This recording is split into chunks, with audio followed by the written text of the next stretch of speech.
ಎಲ್ರಿಗೂ ನಮಸ್ಕಾರ. Welcome back to my channel. ಇದು ನನ್ನ ಫ್ರೈಡೇ ವ್ಲಾಗ್ ಆಗಿರುತ್ತೆ. ಅಗೇನ್ ನಾವು ಮೈಸೂರಿಗೆ ಹೊರಡಬೇಕಾಗಿರೋ ಒಂದು ಸಿಚುಯೇಷನ್ ಬಂತು. ನನ್ನ ಹಸ್ಬೆಂಡ್ ಫ್ರೆಂಡ್ ಮತ್ತು ವೈಫು ಅವರು ಮೈಸೂರಲ್ಲಿ ಅವ್ರ ಆ್ಯನಿವರ್ಸರಿ ಸೆಲೆಬ್ರೇಟ್ ಮಾಡಬೇಕು ಅಂತ ಅಂದ್ಬಿಟ್ಟು ಚಿತ್ರದುರ್ಗದಿಂದ ನಮ್ಮ ಮನೆಗೆ ಬಂದಿದ್ದರು. ಬಟ್ ಅವರು ನಮ್ಮನ್ನು ಫೋರ್ಸ್ ಮಾಡಿ ತುಂಬಾ ಕರೆದ್ರು, ಬನ್ನಿ ಹೋಗೋಣ ಅಂತ ಅಂದ್ಬಿಟ್ಟು. ಹಂಗಾಗಿ ತೀರಾ ಕ್ಲೋಸ್ ಫ್ರೆಂಡ್ ಅಲ್ಲ, ಹಾಗಾಗಿ ನಾನು ನನ್ನ ಹಸ್ಬೆಂಡ್ ಮತ್ತು ಇನ್ನೊಬ್ಬರು ಅವ್ರ ಫ್ರೆಂಡ್ ಮನೋಜ್ ಅಂತ ಇಷ್ಟು ಜನನೂ 5 ಜನನೂ ಹೊರಟ್ವಿ. ನಾವು ಹೊರಟಿದ್ದು ಇಲ್ಲಿ ಜಲ್ಮಹಲ್ ರೆಸಾರ್ಟ್ ಆ್ಯಂಡ್ ಸ್ಪಾ ಅಂತ ಅಂದ್ಬಿಟ್ಟು. ಇದು ಮೈಸೂರು ಔಟರ್ ರಿಂಗ್ ರೋಡಲ್ಲೇ ಇದೆ, ಬನ್ನೂರು ಹೋಗ್ತೀವಲ್ಲ ಆ ರೋಡಲ್ಲಿ ಇದೆ. ರೆಸಾರ್ಟ್ ಮಾತ್ರ ತುಂಬ ಚೆನ್ನಾಗಿತ್ತು. ಫುಲ್ಲಿ ಫರ್ನಿಷ್ಡ್ ರೂಮ್ಸ್ ಆಗಿರ್ಬೋದು, ಮತ್ತು ಆಚೆ ಎಲ್ಲ ಒಂಥರ ಡಿಫ್ರೆಂಟಾಗೇ ಇತ್ತು. ತುಂಬ ಅಂದರೆ ತುಂಬಾ ಚೆನ್ನಾಗಿತ್ತು.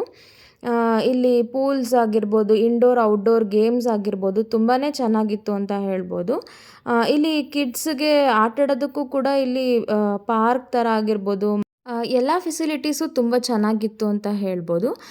ನೀವು ಯಾರಾದರೂ ಇಲ್ಲಿ ಮೈಸೂರಲ್ಲಿ ಒನ್ ಡೇ ರೆಸಾರ್ಟಿಗೆ ಏನಾದರೂ ಪ್ಲ್ಯಾನ್ ಮಾಡಿದರೆ ಇದು ಒಳ್ಳೆ ಒಂದು ಗುಡ್ ಎನ್ವಿರಾನ್ಮೆಂಟ್ ಇರೋ ರೆಸಾರ್ಟ್ ಅಂತಲೇ ಹೇಳ್ಬೋದು. ಸೊ ನಾವಿಲ್ಲಿ ಆಲ್ಮೋಸ್ಟ್ ಒಂದು 5 o'clockಗೆ ಚೆಕ್ ಇನ್ ಆದ್ವಿ. ಎಲ್ಲ ಸ್ವಲ್ಪ ಫ್ರೆಶ್ ಅಪ್ ಆಗಿ ಎಲ್ಲ ಒಂದು ಜ್ಯೂಸ್ ಎಲ್ಲ ತೊಗೊಂಡಾದ್ಮೇಲೆ ಫುಲ್ ರೆಸಾರ್ಟ್ ಎಲ್ಲ ಸುತ್ತಾ ಇದ್ವಿ.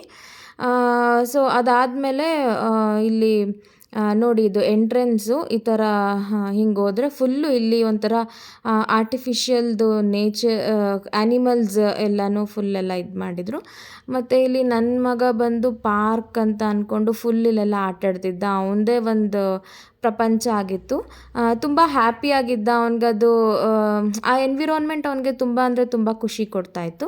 ಸೊ ಇದೆಲ್ಲ ಆದಮೇಲೆ ನಾವು ಪೂಲಲ್ಲಿ ಹೋಗಿ ಸ್ವಲ್ಪ ಆಟಾಡೋಣ ಅಂತ ಹೋದ್ವಿ. ನಾನೇನು ಪೂಲಲ್ಲಿ ಇಳಿಲಿಲ್ಲ, ಬಟ್ ನನ್ನ ಹಸ್ಬೆಂಡ್ ಮತ್ತು ಅವ್ರ ಫ್ರೆಂಡ್ಸ್ ಎಲ್ಲ ಇಲ್ಲಿ ಇಳಿದ್ರು. ತುಂಬ ಚೆನ್ನಾಗಿ ಆಟಾಡ್ತಾಯಿದ್ರು ಇಲ್ಲಿ. ತುಂಬ ಚೆನ್ನಾಗಿತ್ತು ಅಂತಲೇ ಹೇಳ್ಬೋದು. ಇಲ್ಲಿ ನನ್ನ ಹಸ್ಬೆಂಡ್ ಫ್ರೆಂಡ್ಸ್ ಎಲ್ಲ ಇಲ್ಲಿ ಪೂಲಲ್ಲಿ ಆಟಾಡ್ತಾಯಿದ್ರು. ಮನೋಜಣ್ಣ, ಅಭಿ ಅಣ್ಣ ಅಂತ ಅವರಿಬ್ಬರು. ಸೊ ಇವರೆಲ್ಲ ಇಂಜಿನಿಯರಿಂಗ್ ಕ್ಲಾಸ್ಮೇಟ್ಸು. ಸೊ ಹಂಗಾಗಿ ಎಲ್ಲನೂ ಹೊರಗೋಗಿ ತುಂಬ ದಿನ ಆಗಿತ್ತು. ನಾನು ಫಸ್ಟ್ಗೆ ಬರಲ್ಲ ಅಂತಿದ್ದೆ, ಬಿಕಾಸ್ ಅದ್ರ ಲಾಸ್ಟ್ ವೀಕೇ ಮೈಸೂರಿಗೆಲ್ಲ ಹೋಗಿದ್ವಿ, ಲಾಂಗ್ ಟ್ರಿಪ್ ಆಗಿತ್ತು. ಹಾಗಾಗಿ ನಾನು ಬರಲ್ಲ ಅಂತಿದ್ದೆ. ಬಟ್ ಇಲ್ಲಿ ಬಂದಮೇಲೆ ಅಂತೂ ನಾನು ಸಿಕ್ಕಾಪಟ್ಟೆ ಎಂಜಾಯ್ ಮಾಡಿದೆ ಅಂತಲೇ ಹೇಳ್ಬೋದು. ನನ್ನ ಮಗನೂ ಇಲ್ಲಿ ಪೂಲಲ್ಲಿ ತುಂಬ ಎಂಜಾಯ್ ಮಾಡ್ತಿದ್ದ. ಅವನು ತುಂಬ ಒಂಥರ ಖುಷಿ ಪಡ್ತಿದ್ದ. ಅದೆಲ್ಲ ನೋಡೋದಕ್ಕೆ ಖುಷಿ ಆಯಿತು. ಈ ರೆಸಾರ್ಟ್ಗೆ ನಾವು 3000 ಏನೋ ಪೇ ಮಾಡಿದ್ವಿ, ವಿತ್ ಓನ್ಲಿ ಬ್ರೇಕ್ಫಾಸ್ಟ್ ಕಾಂಪ್ಲಿಮೆಂಟ್ರಿ ಅಷ್ಟೇ. ಬೇರೆ ಫುಡ್, ಡಿನ್ನರ್, ಲಂಚ್ ಏನೇ ತೊಗೊತೀವಿ ಅಂದರೂ ಅದಕ್ಕೆ ಕಾಸ್ಟ್ ಆಗುತ್ತೆ. ಫುಡ್ಡೆಲ್ಲ ಚೆನ್ನಾಗಿತ್ತು ಅಂತಲೇ ಹೇಳ್ಬೋದು, ಬಟ್ ಸ್ವಲ್ಪ ಕಾಸ್ಟ್ಲಿ ಆಗಿತ್ತು. ಸೊ ಇದೆಲ್ಲ ಆದಮೇಲೆ ಇವಳು ನೋಡಿ, ಇದು ನನ್ನ ಹಸ್ಬೆಂಡ್ ಫ್ರೆಂಡ್ ಮಗಳು ಋತ್ವಿ ಅಂತ ಅಂದ್ಬಿಟ್ಟು. ಸೊ ಇದೆಲ್ಲ ಆದಮೇಲೆ ನಾವು ಬೇಗ ಫ್ರೆಶ್ ಅಪ್ ಆಗಿ ಬ್ರೇಕ್ಫಾಸ್ಟ್ ಎಲ್ಲ ಮಾಡಿ ಚೆಕ್ಔಟ್ ಮಾಡೋದಕ್ಕೆ ಹೊರಗೆ ಬಂದ್ವಿ. ಇಲ್ಲಿ ನನ್ನ ಮಗ ಸೈಕ್ಲಿಂಗ್ ಮಾಡ್ತಿದ್ದ. ಸೊ ನನ್ನ ಹಸ್ಬೆಂಡ್ ಮತ್ತು ಅವ್ರ ಫ್ರೆಂಡ್ಸ್ ಎಲ್ಲ ಚೆಕ್ಔಟ್ ಮಾಡೋದಕ್ಕೆ ಅಲ್ಲಿ ಹೋಗಿದ್ರು. ಹಂಗಾಗಿ ಸ್ವಲ್ಪ ಹೊತ್ತು ಸೈಕ್ಲಿಂಗ್ ಅವ್ನು ಮಾಡ್ತಾ ಇದ್ದ. ಅಷ್ಟರಲ್ಲಿ ಅವರು ಬಂದರು. ಸೊ ನೆಕ್ಸ್ಟ್ ನಾವು ಹೊರಟಿದ್ದೇನೆ ಚಾಮುಂಡಿ ಬೆಟ್ಟಕ್ಕೆ.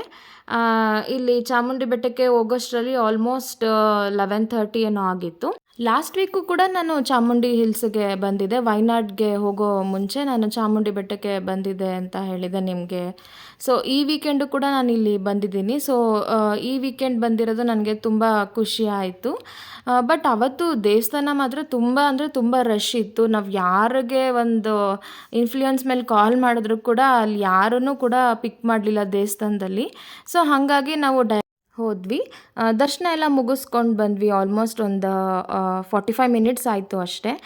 ದೇವಸ್ಥಾನದಿಂದ ಬಂದು ನಾವು ಅಲ್ಲೇ ಪ್ರಸಾದಕ್ಕೆ ಹೋಗಿ ಪ್ರಸಾದ ಎಲ್ಲ ತಿಂದ್ಕೊಂಡು ಬಂದ್ವಿ. ಸೊ ಹಾಗೆ ಅಲ್ಲಿ ಸ್ವಲ್ಪ ಶಾಪಿಂಗ್ ಮಾಡೋದಿತ್ತು ಚಾಮುಂಡಿ ಹಿಲ್ಸಲ್ಲಿ.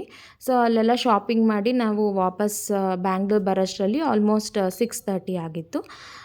ಸೊ ಇದು ನನ್ನ ವೀಕೆಂಡ್ ವ್ಲಾಗ್ ಆಗಿರುತ್ತೆ ಅಂತ ಹೇಳ್ಬೋದು. ಯಾರೆಲ್ಲ ಸಬ್ಸ್ಕ್ರೈಬ್ ಮಾಡಿಲ್ಲ, ಪ್ಲೀಸ್ ಸಬ್ಸ್ಕ್ರೈಬ್ ಮಾಡಿ, ಹೀಗೆ ಸಪೋರ್ಟ್ ಮಾಡ್ತಾಯಿರಿ. Thank you.